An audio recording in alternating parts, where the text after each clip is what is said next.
আসসালামু আলাইকুম two sister হোমে আপনাদেরকে সবাইকে জানাই স্বাগতম। আজ আমি দেখাবো কলার মোচার পাকোড়া। খেতে অনেক টেস্ট হয়। বাচ্চাদের জন্য অনেক ভালো, সবজি ওরা খেতে চায় না। চলুন শুরু করি তাহলে। আমি প্রথমে কাঁচামরিচ কেটে নিলাম কুচি কুচি করে। আপনার স্বাদ অনুযায়ী দিবেন। আমি আমার স্বাদ অনুযায়ী দিলাম। তারপরে নিলাম পেঁয়াজ কেটে। পেঁয়াজটাও পরিমাণ মতো নেবেন। আমি 2-3টা নিয়েছি। তারপরে এই যে কলার মোচাগুলো আমি বাইছে নিছি আগে, তারপরে এখন কুচি কুচি করতেছি।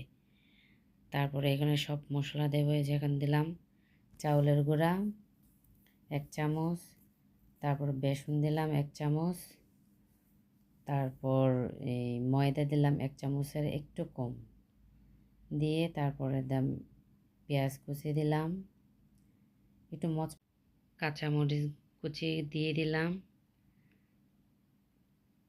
তারপর 1 চামচ জিরার গুঁড়া, 1 চামচ ধনিয়া গুঁড়া, তারপর 1 চামচ হলুদের গুঁড়া,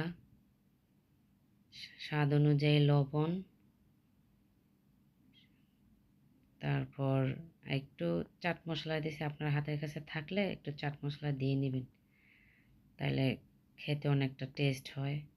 তা আমি একটু পানি দিয়ে এটা মিশিয়ে নিচ্ছি। একটু হালকা শক্ত রাখবো, বেশি নরম করব না, নয়তো মচমচা হবে না বেশি একটা। তা আমি চুলায় এখন আগুনটা জ্বালিয়ে দিলাম। দেওয়ার পর এখন তেলটা দিচ্ছি। তেলটা গরম হোক, তারপর পাকোড়াগুলো দিয়ে দেব। ঠিক আছে, অল্প, বেশি গরম হয়নি তেলটা, মানে মিডিয়াম হয়েছে। আবার বেশি গরম হলে যাবে পুড়ে। এই যে আমার পাকোড়াগুলো মোটামুটি হচ্ছে। আর বাচ্চারা তো সবজি খেতে চায় না, ওদেরকে এরকম বানিয়ে দিলে মনে করেন যে খুব মজা করে খায়। আমার বাচ্চারাও খায় অনেকটা মজা করে।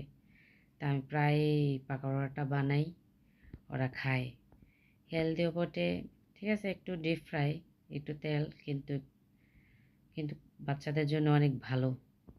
ঠিক আছে, বড়রাও খুব পছন্দ করে। আপনারা বানিয়ে দেখবেন এভাবে, সবাই বাসায় পছন্দ করবে। আল্লাহ হাফেজ।